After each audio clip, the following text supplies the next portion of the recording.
I'm making this video 11 days before the 2020 presidential election. And I'm sharing this video with you because it discusses a text that uses all of the argumentative strategies that we've learned about in this class. It uses pathos, it has a clear introduction, it has a clear structure, and it acknowledges the rhetorical structure or the rhetorical situation.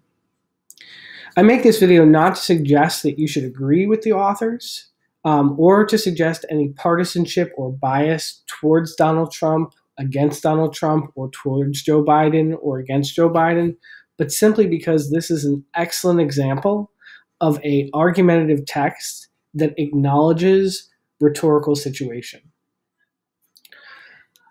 If we take a look at the text, the first thing to notice is the background of the splash page of the New York Times.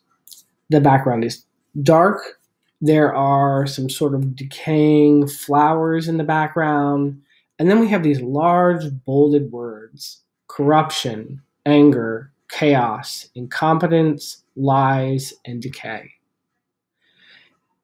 This is an example of pathos. The editorial board at the New York Times is trying to elicit feelings of anger, frustration, and disgust from their readership. The image connects to those feelings, as do the words. If we scroll down the page, we're going to be introduced to the title of this editorial section, which sets us up to anticipate the thesis or the argument that the editorial board is going to put forth. The title reads, "End Our National Crisis: The Case Against Donald Trump," by the New York Times editorial board. From here, we move into what you can consider a kind of introduction to an essay. And let's take a moment just to read through that introduction and arrive at the thesis, right, or find the thesis statement. And the intro reads, "Donald Trump's re-election campaign poses the greatest threat to American democracy since World War II. Mr. Trump's ruinous tenure already has gravely damaged the United States at home and around the world. He has abused the power of his office and denied the legitimacy of his political opponents, shattering the norms that have bound the nation together for generations. He has subsumed the public interest to the profitability of his business and his political interests. He has shown a breathtaking disregard for the lives and liberties of Americans. He is a man unworthy of the office he holds. The editorial board does not lightly indict a duly elected president. During Trump's term, we have called out his racism, his xenophobia. We have critiqued his vandalism of the post-war consensus, a system of alliances and relationships around the globe that cost a great many lives to establish and maintain.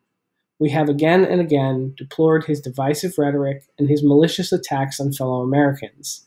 Yet when the Senate refused to convict the president for obvious abuses of power and obstruction, we counseled his political opponents to focus their outrage on defeating him at the ballot box.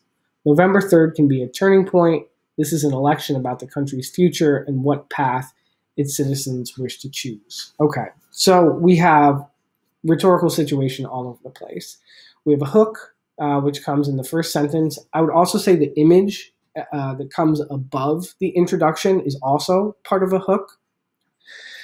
We then get some background information. This is the editorial board's analysis or summary of Donald Trump's presidency. And then we arrive at a thesis statement, right? The thesis statement essentially says, it suggests vote for Joe Biden, right? That's the unstated thesis statement. But it's also sort of pointing forward, saying November 3rd can be a turning point. This is election about the future, right? So it's really encouraging people to vote. That's the argument here. And the way in which this text, right, we're considering the whole website of text. The way in which this text is arguing that people should vote for Joe Biden is mostly by supporting that claim, not with things that make Joe Biden great, but with things that, in the opinion of the editorial board, make Donald Trump bad. And here's their evidence. Each of these are going to link to a different article that is about Donald Trump, a different opinion article that is about Donald Trump. So you can almost think about this as being the body paragraphs of an essay. This one's about corruption. This one's about disregard for science. This one's about fake populism. Right? And then we continue down. This one's about women's rights. This one's about immigration, Black lives, the economy, the environment, the end of LGBT protections. Each of these, again, can be considered almost like a body paragraph.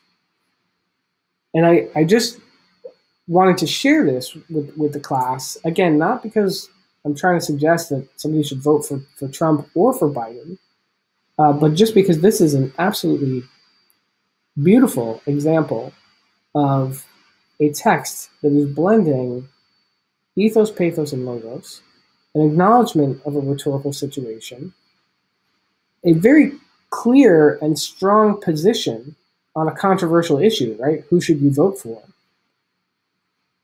And then what we can almost think about as the outline or the structure or the organization or the support for the rest of the essay. So if you're interested, visit the site. I'm sure it will be available until Election Day, and take a look at it as a way of thinking about how professional writers and professional magazines put together instances of argument and rhetoric themselves.